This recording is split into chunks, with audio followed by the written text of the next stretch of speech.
Welcome to Seminar Sunday, District 21's weekly episodic webinar series.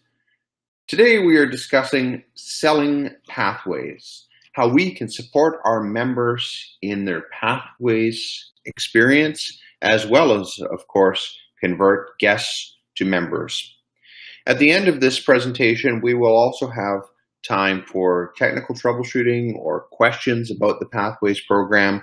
So we're really looking forward to digging into it today with you and finding out where your questions may be and how we can better support you as members of clubs with Toastmasters International. This is part of a weekly series of webinars.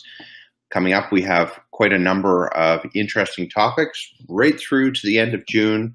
The agenda to mid-May is now on the screen for those of you joining on the computer. Next week, I'd like to highlight that we're also talking about demo meetings, how we can show off Toastmasters to new groups of Toastmasters and start a new club.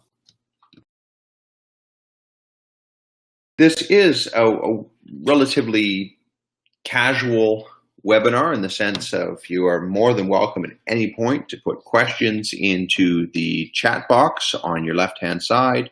And at the top, you can also submit questions to me directly. I love to interject and respond to those questions and kind of navigate them as we go through the course of this hour together. It makes it a much more dynamic conversation because we are having two-way dialogue that way and able to share our ideas. Don't feel like you have to wait until I ask anybody if they've got questions. Just pop it in the chat, and then between thoughts, I'll make sure to address your questions. So what are we going to cover off during this portion of the presentation? Well, there's a couple things. First is the guest experience in your club. How are you integrating pathways into the conversation? Number two is, once those guests join, how are you supporting new members in selecting their path? And finally, gaining momentum with the current experienced members. Looking through the roster of folks that have joined us for the webinar this evening, we have a number of experienced members.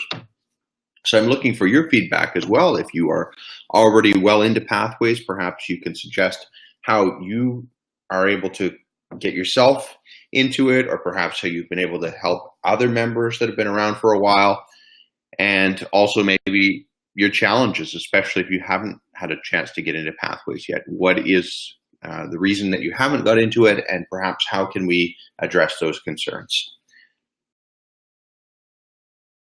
So let's start with the guest experience in the club.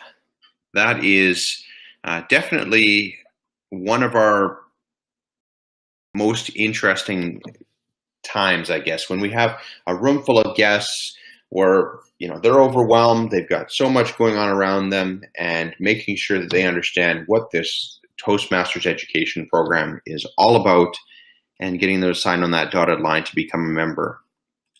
So that is the thing to remember for guests. Their experience the first time they walk through the door is a whole new overwhelming experience. I suspect everyone on the line today has been a Toastmaster for at least a little bit of time. But no matter how long that amount of time has been, you likely remember your first visit to a Toastmasters club. I certainly remember it myself and recall it being strange.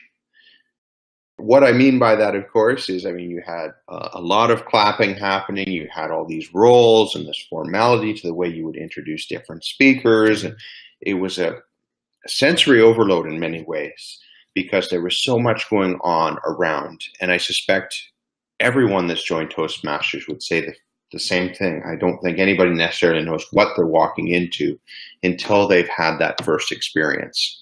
So that's the first thing that we have to remember, I think, whenever we're working with a guest in our club, is that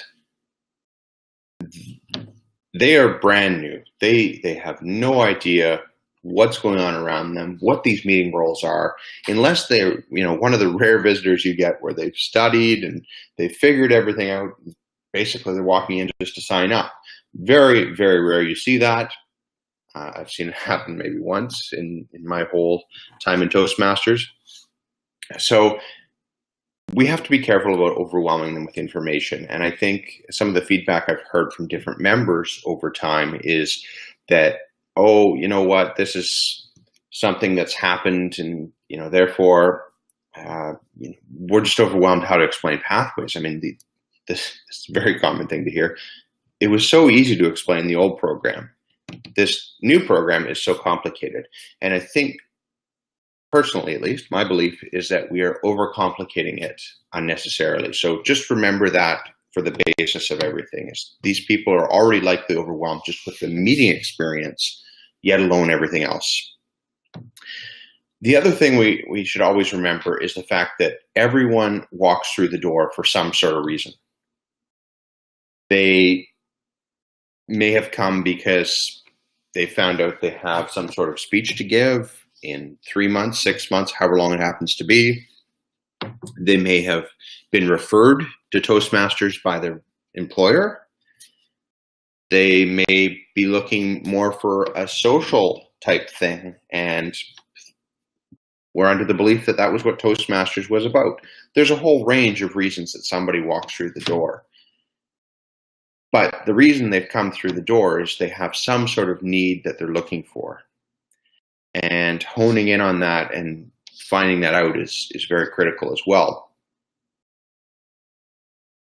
So what we want to do is we want to explore what their needs are and then customize the experience based on their needs. So that doesn't mean the whole meeting changes. That just means you, as a member of the club, are asking them what brought you here and translating that to, oh, this is how the club can help you.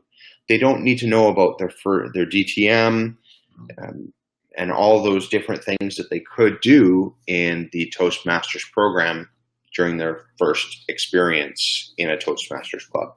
Unless they're, potentially somebody, the only time I can see that is when somebody that's very advanced comes in and they say, hey, you know what, I want to get that accredited speaker designation that Toastmasters offers. Then you may be able to steer them in the direction of, okay, well, this is what you need to do in order to get that. But that is, once again, very unlikely you'd see that. And I would avoid getting into too much detail. So I did see some things going on in the chat here, so I'm just going to quickly reflect on some of those things before I move on to the next thought. Empathy, absolutely, that's important. And Sean has also pointed out that new members also don't know anything about the education program. And they are looking up to the existing members. And I love Raymond's idea as well of making sure that somebody is essentially sitting with that guest, making sure that there can be basically a translator, for a lack of better terms. I mean, people may be speaking the same language, but they're not in the same way, because it's, there's Toastmaster-ese, I guess we could call it, where you're speaking the Toastmaster lingo, and being there to translate that and explain what's going on in front of the guest is very powerful. So this is all leading to pathways. I mean, some people may be thinking, well, what is this? I thought this was a pathways webinar. This sounds more like just a guest experience webinar.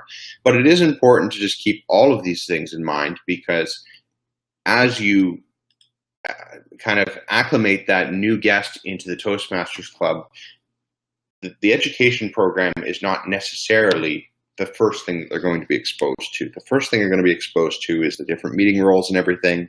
And then you're going to navigate the conversation about what the program is, likely at the break or at the end of the meeting, once the guest has had a chance to kind of see what's going on. So why I'm kind of building up to that is because I think it's really important when it comes to the guest to just tell them the basics. If they have questions, I mean, you can get into it, but at most, really what needs to be explained is what the first level is. And the beauty of pathways is all paths have the same level 1, no matter what you choose. That means explaining to the guest is not as complicated as people suspect it is, because you don't have to ask anything about which path they take. You just need to subtly suggest, okay, there's different paths based on what your learning needs are, or your learning desires are, whatever language you happen to be using. And level 1 is going to be 4 speeches. You may dive in a little bit deeper based on their questions based on that, like, okay, what are those speeches about, they may say, but you don't have to get into that. Remember, they're new, everything is overwhelming already. They don't need to know about the path to a DTM. They don't need to know what level 5 looks like. How do they start off? And then responding to their questions and being able to help them that way is going to benefit the guest more, because the bulk of your time is going to be focusing more on how the Toastmasters program can support them in their learning needs. So if they've come through going back to that speech they need to present, and whether that be a graduation ceremony or a wedding or wherever that happens to be, they just need the confidence that this is the program for you. You're going to gain confidence in your communication abilities. You're going to practice it. And here's how. You're going to start off with 4 speeches. That will give you a level 1 recognition in the program, and you'll be able to continue beyond that. Your speech is in 6 months. Great. You can definitely get through level 1 in that amount of time, etc. That is going to build a little bit more momentum with the guest than trying to kind of pile on, okay, there's level 1 and then there's level 2, etc. So that is the main thing that I wanted to emphasize in this particular section, is the fact that the basics, somebody said in a session I did a number of weeks ago, keep it simple, stupid, the KISS approach. And that's really what we want to do with our guests when it comes to the Pathways program, is keep it very, very basic. And Raymond's commenting on that as well in the chat, that some clubs hand too much information at the first meeting. You're right. Guests likely don't read it all. They need to know the basics. How much it's going to be to join, maybe a high level, there's different paths you can choose. You could give them, there's a sheet I'll show a little bit later on in the presentation that just gives them a high level overview of what the paths are, just in case the guest is particularly interested in finding out kind of what the options are. And then just maybe what Toastmasters is. They don't need a book which breaks down every project or every level or anything like that. It is very nice to have a takeaway, though, for sure. I strongly encourage all clubs to have some sort of takeaway and just maybe some basics on the Pathways program. The other thing that we want to be careful about is our language use. And I preach this for almost everything in Toastmasters. Pathways is not the new program. It is the program. And why it's important to emphasize that is a guest or new member that has joined your club doesn't need to know the age of the Pathways program. They don't need to know that this program just came out and we're all learning, that type of thing. That's not going to invoke confidence in them. But by telling them, here's the education program and your level 1 is going to be 4 speeches, doesn't get into it at all about the fact the program's new, or that maybe the experienced members are learning at the same time as the brand new member, anything along those lines. It keeps that conversation right out of it and the topic positive for guests. And I think that is really key, because I still hear a lot of that, going around to different events and Toastmasters things. There's always a reference to this new program. And it is new for experienced members still to some extent.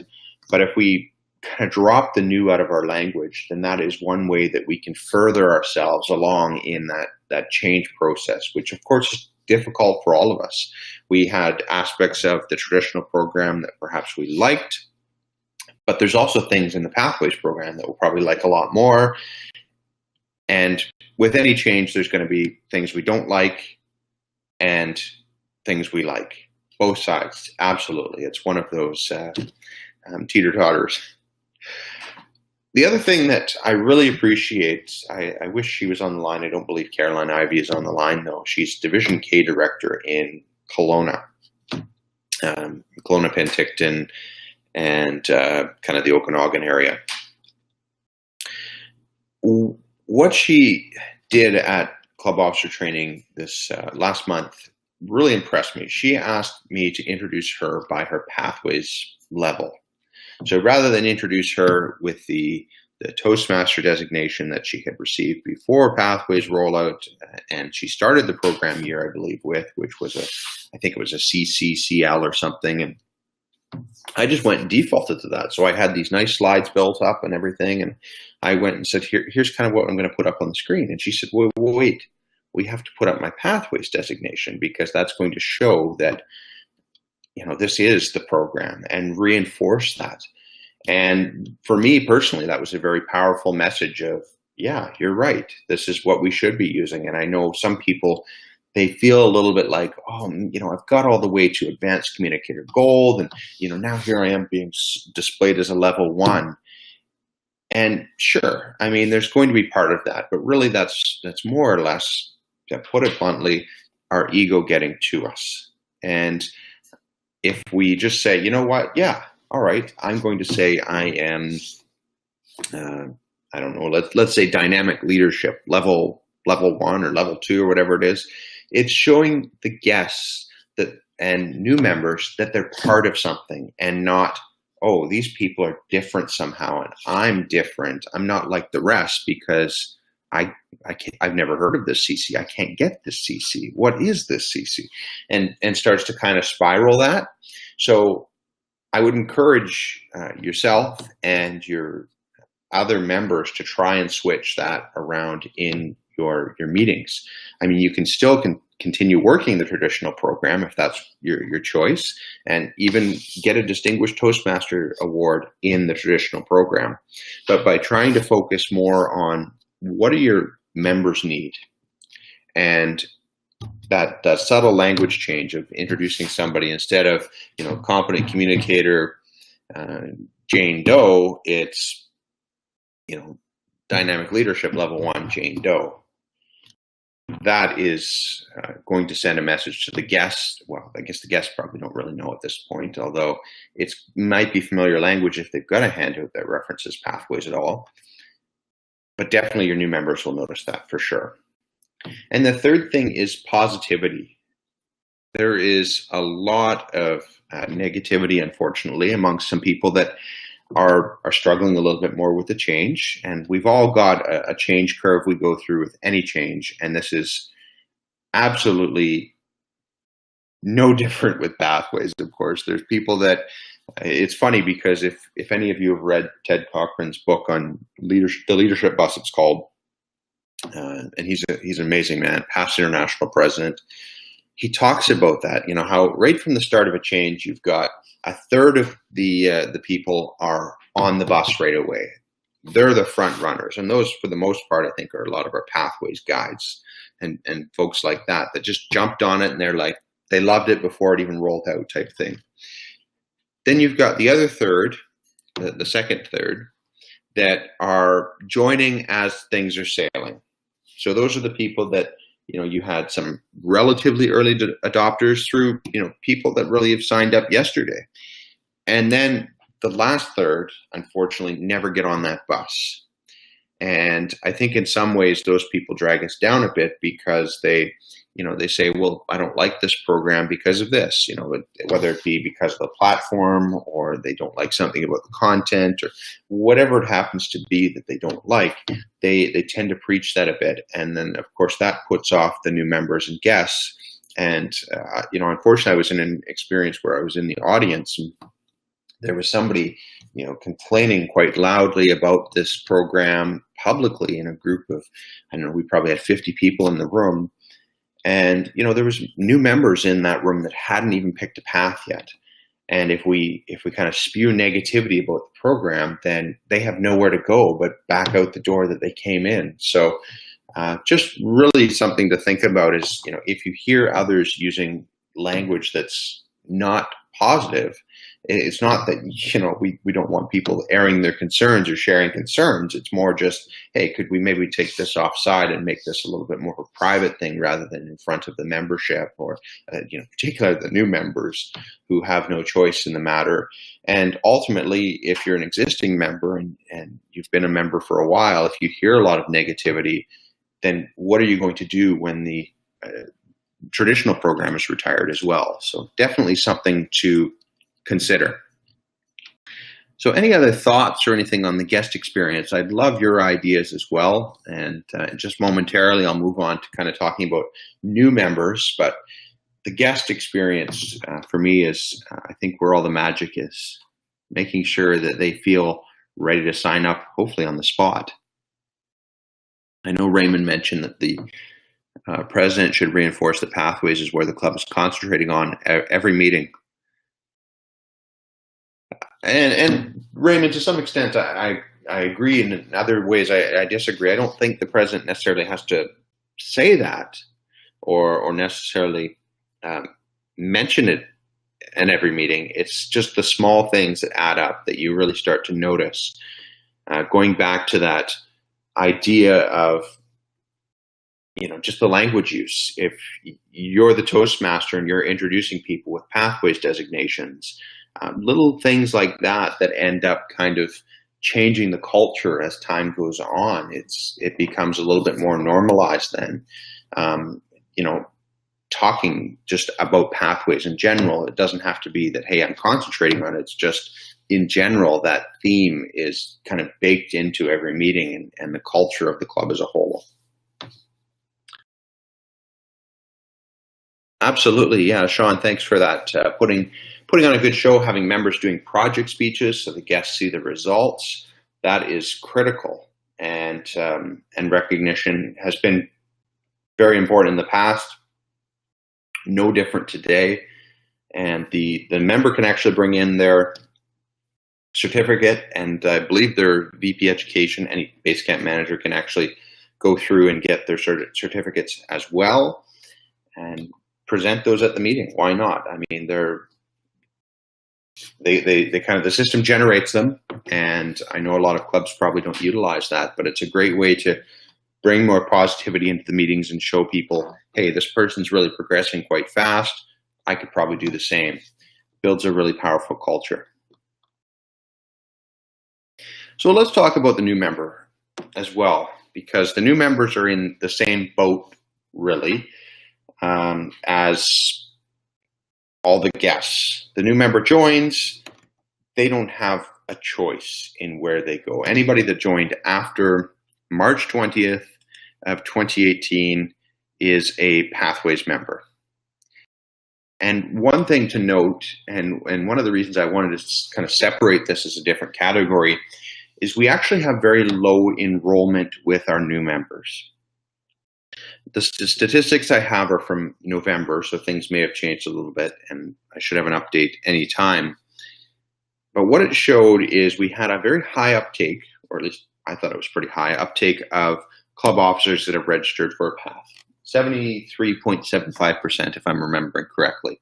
So almost 3/4 of our officers have enrolled in the Pathways program. New members was down at, I think it was 52%. So much lower. And the scary part is, of course, that's the only program they have. So I know some clubs, for example, may already have printed out the Icebreaker project, and therefore, because it's the same in every path, some members could get started on paper if there's a delay in getting their paper processed with Toastmasters International or whatever. Although I do recommend they go in and just get used to using the system right away.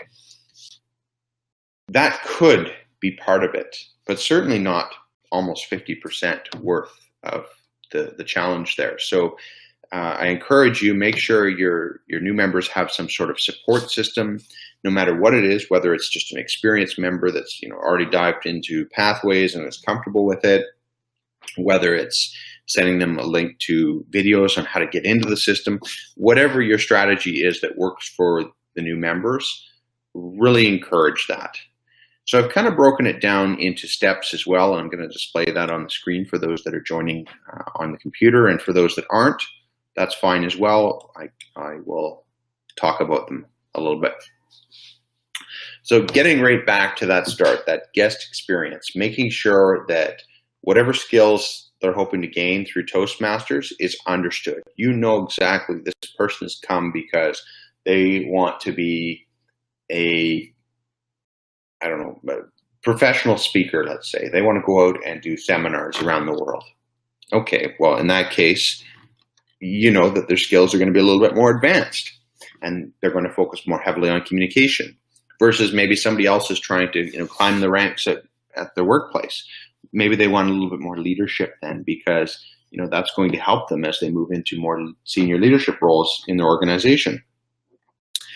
Suggest a path to them and let them know they're going to take a short assessment on the website to solidify their choice. So why I put that down was because they're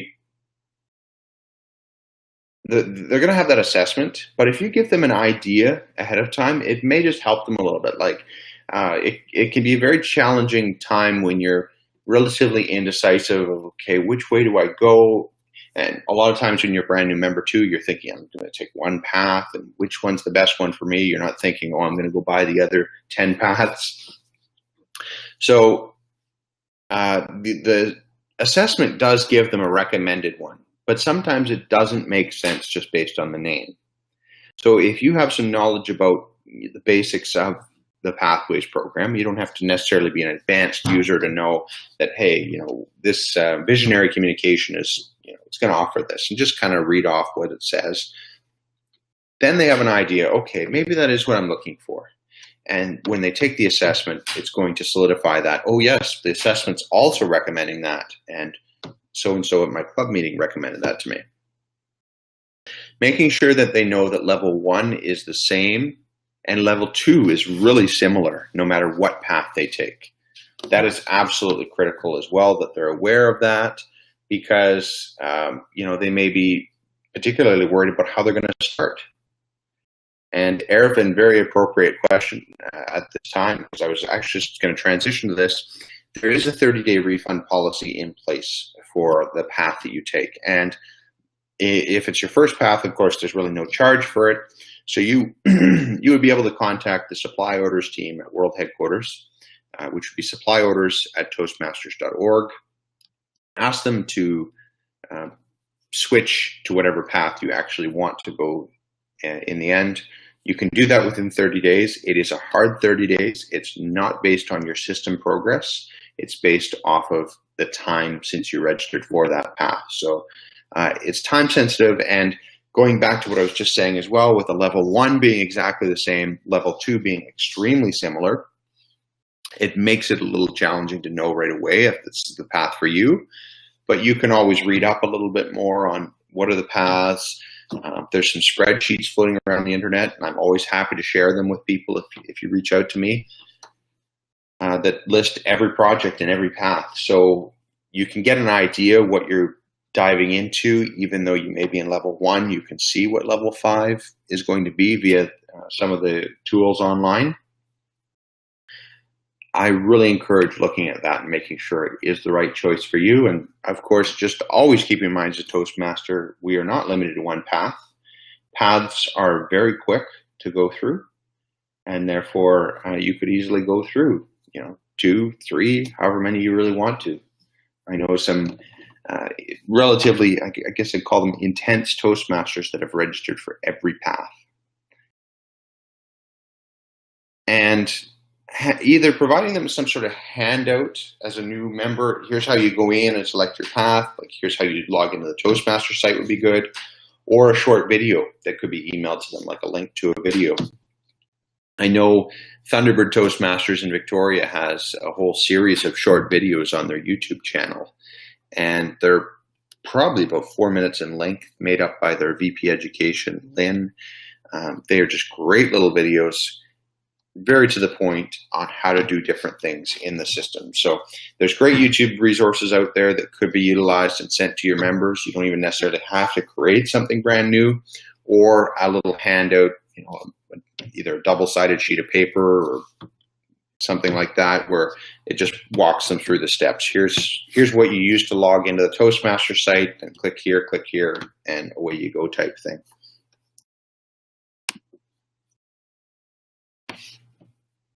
And Raymond's suggesting it might be better to actually show them electronically how to access the site and where to start. I agree with you, Raymond. It's if you have the technology in your meeting space, or you're able to set them up with a mentor that can actually walk them in live, that is even better. It's not always possible, but if it is something that you can do, then I strongly encourage you to try to do that, because that is even better. Nothing like really making sure people understand.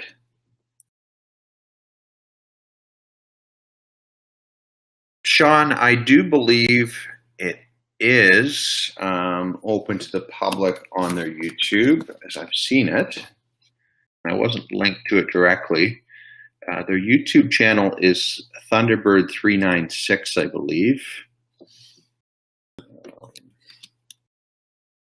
I'm just trying to do a quick search for it right now at this time. I don't see it, but I do remember seeing them when I found their YouTube page a number of weeks ago. But for the life of me at this moment, I can't figure exactly what it's called, but I'm pretty sure it was, the channel name was Thunderbird 396.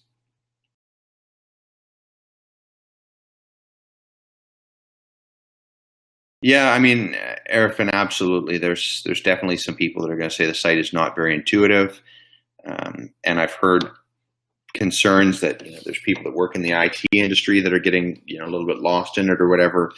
And there is some, I guess I'll call it challenge as well, in the sense of Toastmasters International has their own website that has its look and feel, and then there's the Cornerstone On Demand, which is where Pathways is housed. So they're two different companies, two different websites that you're navigating between. And I think that adds to some challenge because you're used to one experience, but you're getting two different experiences, even though they've tried to kind of match up in many ways. So just something to keep in mind is that, yes, it can be a little bit confusing. Once you get used to it, just like anything, it gets a lot easier. And I think that's one of the challenges, though, with the negativity I sometimes hear is experienced members like you and me, for example, even where we've got some experience in the traditional program, and getting in there, it can be frustrating when you're not used to it.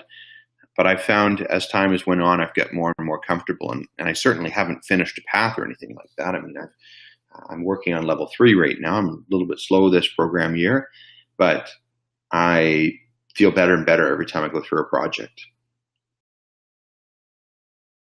So I just want to highlight this as well. Once again, this is the sheet I was talking about earlier, Paths and Core Competencies. It's actually part of a whole book that talks about each path, breaks it down a little bit. Obviously, you don't want to give the whole book to a guest, but this sheet you could potentially give to them, because it's just letting them know the competencies that we offer and how those link up to the different paths. It's not terribly overwhelming. It's there is a fair amount of information there, but it just highlights what the choices are. So that way, when they come back, either as a brand new member or as a second-time guest, depending on how the guest to member conversion happens, they'll have a good idea already what kind of piques their interest. As I said, level 1 is the same no matter which path you take. Level 2, I've also put up on the screen, is similar. So every level 2 has the mentoring program in it, I believe, in order to complete level 2. So that is always there, no matter which path you take.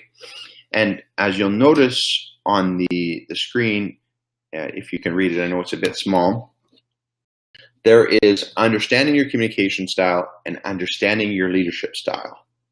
You will get either one of those or both of them. So in the middle there, you can see with effective coaching, dynamic leadership, and visionary communication, you would have understanding your leadership style understanding your communication style, and then the mentoring.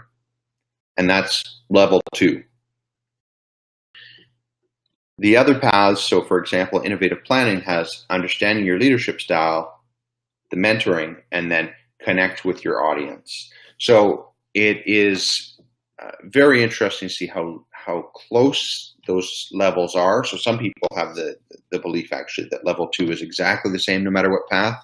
It's not exactly, but it's close enough that for a new member, they're probably not going to feel a lot of difference no matter which path they take. There'll be one project likely that's going to be different depending on the path you pick. Level 3 is where things deviate, and that's, I'm not even going to get into that right now because, of course, they do change quite significantly when you get into level 3 and above. So that's something as well, maybe even to walk through not just new members, but even some of the experienced members, these resources, because it can really make a difference for somebody that doesn't necessarily know what they're diving into to be able to see something like this. Our third and final topic is those experienced members. How do we move them from the traditional program, which some of them have spent years in? I mean, you look around the district and I see members who have been around for 20, 30, 40, nearly 50 years. And this is a huge change they've experienced as members. I mean, the program has evolved since it first rolled out. I mean, I believe the first kind of competent communicator, and it wasn't even called a competent communicator, it was a basic training something from Ralph Smedley. I believe that book was released in 1962. And you will notice similarities in that manual to the Competent Communicator manual. So all those years, I mean, it's evolved, but it's never went through a complete transformation, which is where we've landed. So I can see definitely if you've been in, let's say, from that time, wow, this is a huge shock to the system, and you start to feel a little bit, off base. You know the meeting roles.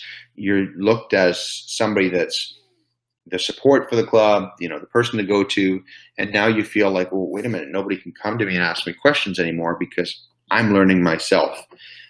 We do have to keep one date in mind, though. July 1st, 2020. This is when the Pathways program is the only program.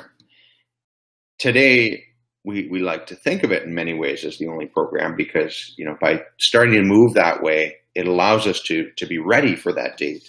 But there's definitely going to be some members that there'll be a shock system that's going to come that date when they realize that, maybe they still have traditional program materials, but certainly we wouldn't want to have people using it in the club because it's not going to benefit the club anymore. And, hopefully everybody can switch over.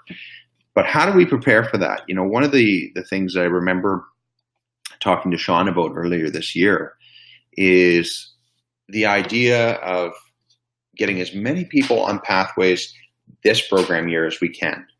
Because the more people move to Pathways this year means that there's less next year. And once it's kind of like a snowball, right? It's going to keep growing and growing and growing as it heads downhill towards that July 1st, 2020 date. And hopefully not a lot of members are going to, find themselves in that position where they haven't switched. And I don't know what date we could call this. Kind of wanted to call it judgment date, but that sounds a little negative. So transition completion date is maybe a more accurate way to call it. So I think that's, P-Day. There we go. Thanks. So I just, sorry, I see your message there, Arifin, and we can't put pathway speeches towards DTM. Is that correct? They're totally separate programs. So that is something to recognize as well, that there's aspects you can use. from things you started before Pathways rolled out. For example, let's say you served as an area director or an area governor. You could still use that for Pathways DTM if you haven't used it for a legacy DTM. But your speeches are completely different because the program is different. So if you did an icebreaker in the traditional program, then you'd still do your icebreaker in the Pathways program. And it's fun to do those icebreakers anyways. So I always say to people, just go do them. And, because I've got 2 paths myself. And it's like, part of me, to be completely transparent, was thinking, oh man, I got to do this level 2 twice. And it's going to be exactly the same. I got to go through all these screens and stuff and this, that, and the other. And then, I started thinking back to myself, wait a second though, it's so much fun doing an icebreaker. And sometimes you just have a 5 to 7 minute speech you really want to share. And that works perfectly for that project 2 in the level 1 anyways. Exactly. Just redo a bunch of speeches is really the secret. With the competent communicator, I used to challenge myself actually as well to do, just all speeches on one topic. And I've heard of people also doing the same speech 10 times, just doing it different ways. Although if you're in one club, that could probably bore your club if they're hearing the same speech 10 times. So that's the date to focus on, though, is making sure that every member of your club has moved over by July 1st, 2020. And I know I've already mentioned Thunderbird earlier, but they had contacted me a little while back to let me know that they had 100% of their members on board Pathways, at least registered for a path. And I thought that was really cool to really work with your members to make them at least get in and register. Doesn't mean that, let's say, for example, you get a level 1 in the Pathways program. It doesn't mean you can't go back and submit another competent communicator. If you're working on a traditional manual, you can still finish it and be working at Pathways. So in a way, that's what I'm doing, because I realized a couple of weeks ago I had this competent communicator sitting around that I think I'd done 3 or 4 speeches, and I thought, what the heck, I should probably just finish it off. I mean, I'm almost halfway through. So I'll probably still work through that. And I've also got a level 1 and 2 completed. I'll get a level 3 completed sometime in the near future as well. So I'm kind of playing both sides of the fence, I guess you could call it, until July 1st, 2020, when there's only Pathways to work with. So why is this important? Well, it's important because, once again, going back to the guest experience, the more we are in Pathways as new members, as experienced members, the more the guest is seeing a unified experience and not people with different designations, or people with, this person's got a manual, this person has, just a sheet of paper they're being evaluated on. There's references to this traditional or old program, or however people want to call it in their club. They're using the same language. And I think also, because you're getting momentum, you're creating more of a support network, it's going to help with retaining members. Because what will happen is, if your club resists Pathways and July 1st, 2020 comes along, let's say you got 2 members that are in the program, then you're going to have a mass exodus, because those people that are still kicking around that haven't been kind of transitioned in that 2-year period, they're probably just going to walk out the door. So it's something just to be really careful about, that you want to make sure that people are moving in that direction in order to help with your retention. And also, once again, getting back to even those new members, if they feel like they're outsiders because they're working a different program, and you're telling them, no, you can't work the same program we're working, you're going to lose the new members as well. So definitely some dynamics there to be careful about. And the last thing is really, I went through, I haven't been an extremely long-term member by any stretch of the imagination, but I've been through the Competent Communicator Manual a number of times, and it's a little easy for me now. It's like, I've pretty much memorized every project. I could do it in my sleep. Sure, the only reason I really blast through them, more or less, has been to get credit for my clubs. I haven't really done it because I'm gaining a heck of a lot out of the Competent Communicator. I get more out of the advanced manuals or now the Pathways program because it's completely new. And, on that note, I encourage you to also consider asking your past members or letting them know at least about, hey, you know what, there's this new program. Well, you can use the new program with them, of course, because it is new to them. Why don't you come and check it out? And you may be able to get some past members back because some people leave because, they've worked through the program already. They're like, I'm done now. See you later. Something new comes along. You never know. It could be not a retention, a extension for your club.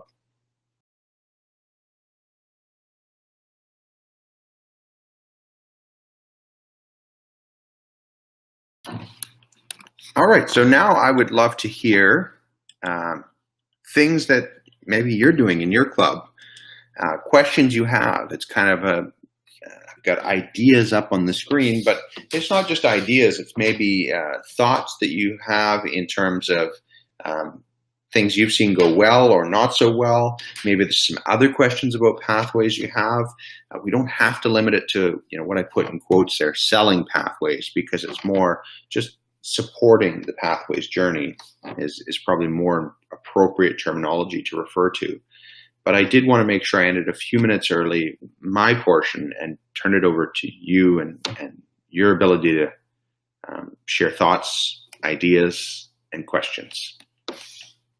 Okay, so Arifin, you signed up on Thursday, and have you had a chance to go in and actually take a look at the the first project or anything, or you just kind of picked a path? Icebreaker, wow. You dove right in, signed up Thursday, did the icebreaker Friday. That's awesome. And so did you also find the system was a little bit, at first, maybe a bit challenging, but by the time you kind of finish your icebreaker, get the general gist of how it works? Yeah, and you'll start to notice like that feel of the icebreaker. That is one thing that the system does have going for it, is your experience during each project is very much the same. It's, you click through some screens, you'll get a pre-assessment, you'll get to a screen where it's got links to your evaluation form, your project if you wanted to print out the whole project. And then just one thing to remember is when you go back in, which you do need to do, you'll do that evaluation of yourself after giving that speech. And that's how the system allows you to move on to your next project. So I know a lot of people find themselves challenged there. Is they'll go in and they'll be like, I can't click on project 2. And it's just because you haven't clicked through the whole assessment for project 1 to kind of consider it completed in the system. Yeah, Jan, I like what you're saying there about evaluations, although I think maybe this is kind of part of our more westernized culture. We struggle with giving people too low of a score as well. So even if you think somebody really, fell on their face, I don't know that we'd ever give anybody a 1. So sometimes I find a little discomfort in the scale system personally, because, when you're rating somebody, 1 to 5, I look at it more like I'm going to be probably not wanting to go below a 3. Like once I go below 3, I'm like, oh boy, this person's going to feel like I've beat them up in the evaluation. So in some ways, I prefer being able to just write out, here's what I think, you did well, here's where you could maybe improve, and just leave it at that without assigning a score to it, because scores are dangerous. But I do like it at the same time, because it's nice to be able to just whip through and, okay, this is how this person did, etc. If it's a good speech, it's easy. Yeah, absolutely, Jan. It's, level 3 is the goal. So it's a pass, not a fail. I mean, nobody wants to hand that out. And in fact, I was training club officers yesterday in Abbotsford, and, there was a member that said, their club is extra sensitive. Like, you really struggle to give them any feedback on how to improve, because members look at that as negative. And I was like, oh my goodness, like, I'd love to see what kind of evaluations they're offering to feel that way. Any other questions about pathways or thoughts or concerns? I'm happy to support with anything while we've got this time together. we definitely can end early as well, but I want to make sure everybody's got their questions answered. If you're on the computer, then there's just a chat box on the left-hand side, and submit a question at the top.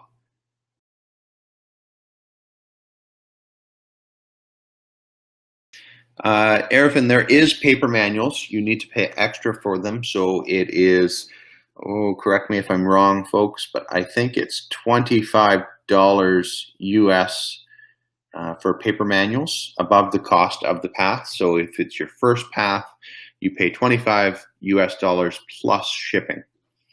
So it is, and then of course it is limited because you don't get the videos and some of the rich content, obviously, with a paper manual. What you can do is you can register online for your path, and you can actually print out projects. So that's nice. If you do want to have something in printed form, you can print out individual projects, and then you can still go online and watch the videos. Yeah, you definitely want to, if you're going to give somebody low comments, Raymond, you definitely want to put some sort of comment why, low score rather, you want to put a comment in why you've given such a low score, especially if it's a 1. Just no comment. Oh, that's a little awkward. Apparently I got the right price. Thanks, Sean. Yeah, and not all paths do have paper copies, Wendy. Thank you for adding that in as well. There is I want to say 8 paths that are available in paper copies.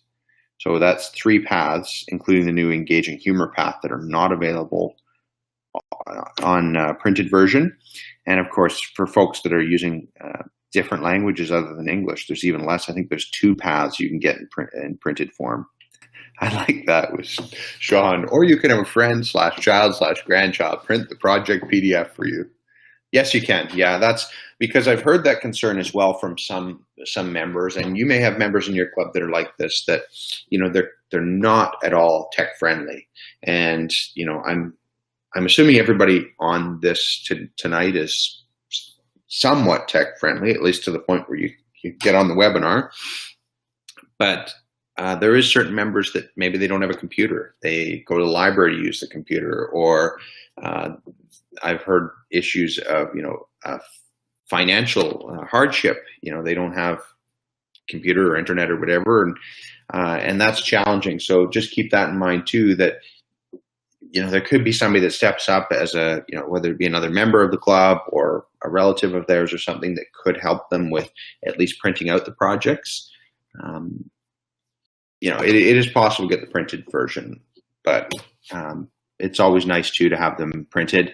And each path has 10 required projects and 4 electives. So there is only 14 projects in a whole path. It's not a long process. It's a relatively, you know, the projects, that doesn't mean 14 speeches, might I add. Like project number 2, for example, is 2 speeches. So it's 14 projects, which makes it feel quite short. All right, well, if there's no other questions, then I want to thank everybody for their time, and we will end about 5 minutes early this evening. Oh, I see Raymond put in something. When I was in the military, one received an evaluation every year with numbered scores.